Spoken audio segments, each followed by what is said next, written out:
Airports are chaos by design. Lines snake unpredictably, overhead bins fill before boarding is halfway through, and the recycled air on a packed flight seems to drain the life out of you before you've even crossed the ocean. For most travelers, a long-haul flight is something to endure. Snacks, maybe a neck pillow, and the hope that it won't feel like forever. But here's the truth, that's not enough. After logging thousands of miles, I've uncovered 21 things, tested, proven, and surprisingly simple, that can make a long flight feel shockingly short. Not gimmicks, not the usual bring headphones advice. These are tools, habits, and little-known strategies that change how your body, mind, and even your sense of time experience the journey. By the end of this, you'll know exactly what to pack, what to wear, the overlooked airport shortcuts that save you from stress, the smart way to choose your seat, and the methods that actually reduce jet lag instead of pretending to. This is about control, about stepping off the plane refreshed instead of wrecked. And if you've ever walked out of an airport swollen, exhausted, and swearing you'll never do a long haul again, hit subscribe now. Because what you'll hear next are the kinds of hacks you'll wish you'd learned years ago. Item 1. The new travel pillow. Forget the U-shaped cushions hanging in every airport store. They look comfortable, but after an hour, your neck tilts at angles it was never meant to. The pillow I carry isn't about softness, it's about stability. A wraparound neck stabilizer locks your head upright, and when you add the built-in blackout mask, something happens. Your body thinks you're lying down. I first tested it on a red-eye from Atlanta to Rome, woke up 6 hours later without the stiff neck, without the headache, and for once, without the feeling I'd been trapped in a flying bus. That's the difference between travel gear that looks clever and travel gear that works. Item 2. The eye mask. Airlines never admit this, but the cabin never truly goes dark. Seatback screens flicker, flight attendants open galleys, and your neighbor might watch action movies at 2 a.m. An ordinary eye mask blocks the light, yes, but a contoured one that curves away from your eyelids lets your eyes move freely. That's the key. It mimics natural sleep instead of pressing against your lashes. On a 14-hour flight to Tokyo, I noticed I woke less often. That single adjustment meant my body believed it had a real night of rest, even in a metal tube above the Pacific. Item 3. Lightly shaded sunglasses. This one always gets stares until people try it. At 30,000 feet, sunlight slices through those tiny windows far harsher than on the ground. It's unfiltered, amplified. Regular sunglasses are too dark, but lightly shaded lenses reduce strain while keeping the world visible. I started wearing them after a brutal flight where my eyes throbbed from the glare bouncing off clouds. With them, I could read, watch a movie, even glance out the window without fatigue. They look like style, but what they buy you is energy. Energy you'll be grateful for when you land. Item 4. The foot hammock. It packs flat, weighs ounces, and hooks onto the tray table in front of you. At first, I dismissed it as a gimmick. Then I tried it on a 9-hour haul. Elevating your feet slightly keeps blood moving, reduces swelling, and removes that deep ache that comes from hours of pressure. It's discreet. No one even notices you're using it. By the time we landed, my ankles weren't balloons. My knees didn't ache, and for once, I walked off the plane like I hadn't aged 10 years in transit. That's when I realized, small changes in circulation don't just add comfort, they prevent the silent wear and tear that long flights inflict. Item 5. Noise-canceling headphones. Airlines won't tell you this, but cabin noise sits around 80 decibels, like running a vacuum cleaner for 10 hours. Your body stays tense, even if you don't notice it. Noise-canceling headphones don't just block sound, they reduce stress. The moment you switch them on, the hum fades, your breathing steadies, and the flight feels manageable. Here's the pro move. Bring a tiny Bluetooth adapter. Plug it into the armrest jack, pair your headphones, and suddenly the seatback system sounds like a private theater. I first tried this on a flight to London. The movie was forgettable, but the silence was unforgettable. Item 6. Ultra Slim Charger. Airline outlets are notorious. Some are loose, some are hidden, and many cut power mid-flight. Carrying a bulky charger is pointless if it keeps falling out. That's why I pack an ultra slim one, designed to sit flush against the wall. In an old Paris hotel, it was the only thing that fit between the outlet and the nightstand. On a flight to San Francisco, it stayed put while my neighbor kept adjusting his standard block every 20 minutes.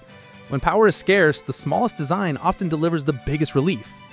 Item 7. Travel outfit layers. Forget the glossy airport fashion spreads. On a real flight, comfort is strategy. My uniform is simple. Leggings or slim travel pants, a hoodie with deep pockets, and sneakers that slip on and off. The deep pockets matter. They hold your passport and boarding pass so you're not fumbling in security lines. And here's a mistake you see everywhere: dragging pants. They collect bathroom moisture, cabin dust, and when you land, they look ruined. On my last trip through Doha, I watched business travelers with $500 slacks dragging on the restroom floor. Meanwhile, my joggers were still clean. Style matters, but survival matters more. Item 8. Handheld fan. Air travel punishes anyone who runs late. You sprint through the terminal, squeeze into the cabin, and suddenly you're sealed in recycled air, sweating under layers. A handheld fan solves a problem no airline will. It slips into a pocket, flicks on instantly, and restores control when the cabin feels stifling. I pulled mine out once after a mad dash through O'Hare. While others fanned themselves with boarding passes, I cooled down in seconds. People noticed. Some even asked where to get one. That's the hidden truth of travel. Sometimes it's not about surviving turbulence. It's about surviving your own body. Item 9. Personal hygiene kit. A long flight is basically a time capsule. The air is recycled, the bathrooms are cramped, and by hour 7, everyone feels less human. That's why I never board without a small hygiene kit. A disposable toothbrush, a couple of body wipes, and a travel-sized deodorant. I'll tell you this, brushing your teeth at 35,000 feet feels like cheating the system. You walk back to your seat, awake, refreshed, and miles ahead of the passenger next to you who's been breathing into a paper mask for hours. It's not vanity. It's survival for your mood, your confidence, and even how you're treated when you land. Item 10. Compression socks. Here's something airlines rarely discuss. Sitting for long stretches raises your risk of swelling and, in rare cases, blood clots. Compression socks solve this quietly. They keep circulation moving, your legs lighter, and your arrival less painful. I first wore them on a New York to Tokyo run. Usually, I'd arrive with ankles ballooned. That time, no swelling. Add in the alphabet trick. Point your toes and trace the letters A through B in the air. It looks silly, but it keeps blood flowing when you can't leave your seat. 15 hours feels a lot shorter when your legs don't ache. Item 11. Water bottle. Dehydration is the hidden thief of energy in the air.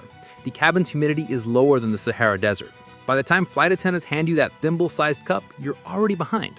I bring a refillable water bottle, and when possible, I splurge on Fiji. Not because it's fancy, but because the added electrolytes help keep your body balanced under pressure. On a flight to Dubai, I watched passengers rotate between coffee, wine, and soda. By landing, they were wiped out. Meanwhile, I had water within reach the entire time. Hydration isn't just comfort, it's control over how long the flight feels. Item 12. Vicks inhaler. The last essential is one almost nobody talks about, a Vicks inhaler. Cabins are filled with odors, meals reheated, air that lingers, and sometimes the realities of close quarters. One quick inhale cuts through all of it. It clears your head, wakes you up, and gives you a sense of control when the environment feels overwhelming. I've used it after 12 hours in a packed cabin from Manila. Everyone else looked drained. I felt alert.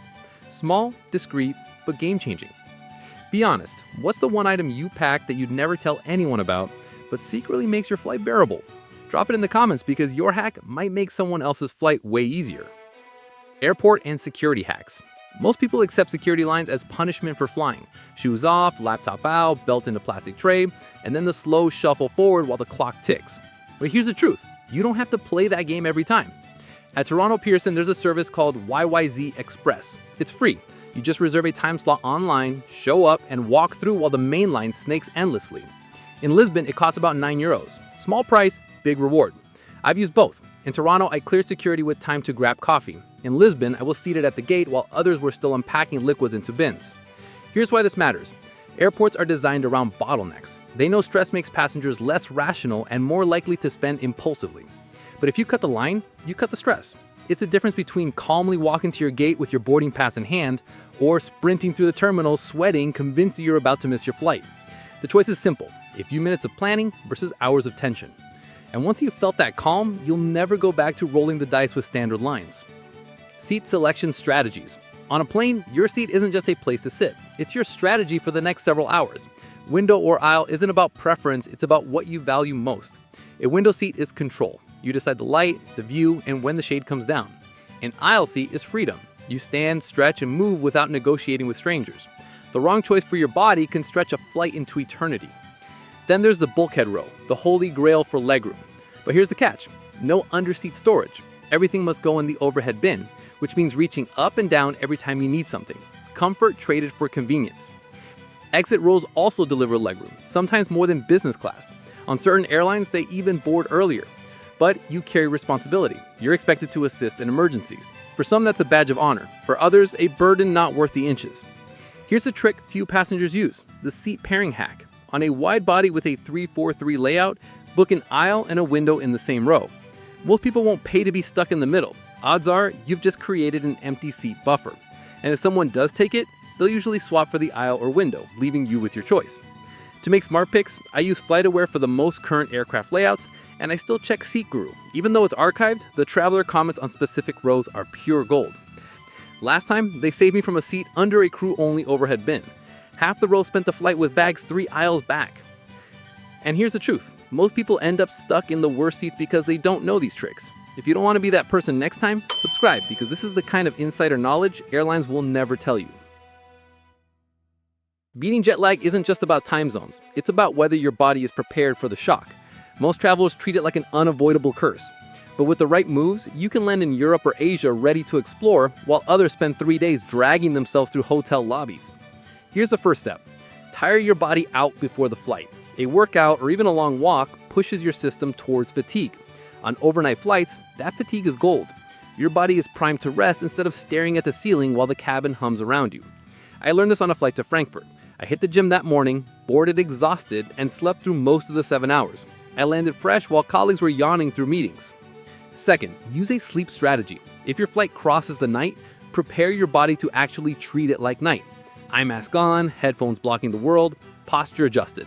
It's not about perfect rest, but about telling your brain the day is over. Even a few solid hours shift your recovery massively.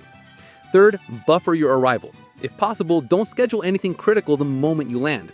Give yourself that first day to walk, hydrate, and adjust. I once landed in Tokyo and forced myself straight into work. My body revolted, and it took 3 days to recover. The next time, I gave myself 1 day of light walking in sunlight. By day 2, I was fully functional. The contrast was night and day. And that's the final piece, recovery tools. The fastest way to reset your body clock is sunlight. Step outside, walk, move, and keep drinking water. Skip the temptation to collapse in the hotel bed at 10 a.m. That's how you lose the day and extend the jet lag. Hydration plus movement beats exhaustion every time. The truth is, jet lag doesn't have to steal half your trip. With a little pre-flight fatigue, smart sleep, a buffer day, and sunlight on arrival, you can walk off the plane as if your body already belongs in the new time zone. And here's the last truth that separates seasoned travelers from the constantly overwhelmed. Carry on only. The difference is night and day. The smart traveler walks off the plane, clears customs, and heads straight out of the airport. The overwhelmed traveler stands shoulder to shoulder at baggage claim, watching the carousel spit out bags, hoping theirs isn't lost or damaged. I've seen both sides. Once in Madrid, my bag never arrived. Half my trip was wasted chasing forms and waiting for calls. Since then, I travel with only what fits in the overhead. I've never looked back. Carry on only isn't about sacrifice. It's about freedom. No lost luggage, no stress, no wasted time. Just you, your essentials, and the certainty that everything you need is always with you. It turns travel from something you endure into something you control. And that's what this channel is about. Packing light, cutting stress, and showing you how to travel smarter than most people around you. If you made it this far, you're officially smarter than 90% of travelers out there. Don't waste that edge. Subscribe now, because every flight you take without these hacks is a flight you'll regret. So there you have it, these 21 things that turn a long flight from exhausting to effortless. From the right pillow to the smartest seat, from airport shortcuts to jet-lag fixes, every tip here is designed to make the hours in the air feel shorter than they really are. Now I want to hear from you. Which of these hacks are you actually going to use on your next flight? Drop it in the comments, because I read every single one, and your tip might even end up in the next video. And speaking of next time, make sure you subscribe, because we're pulling the curtain back on something most travelers never realize. Airport freebies you didn't know existed.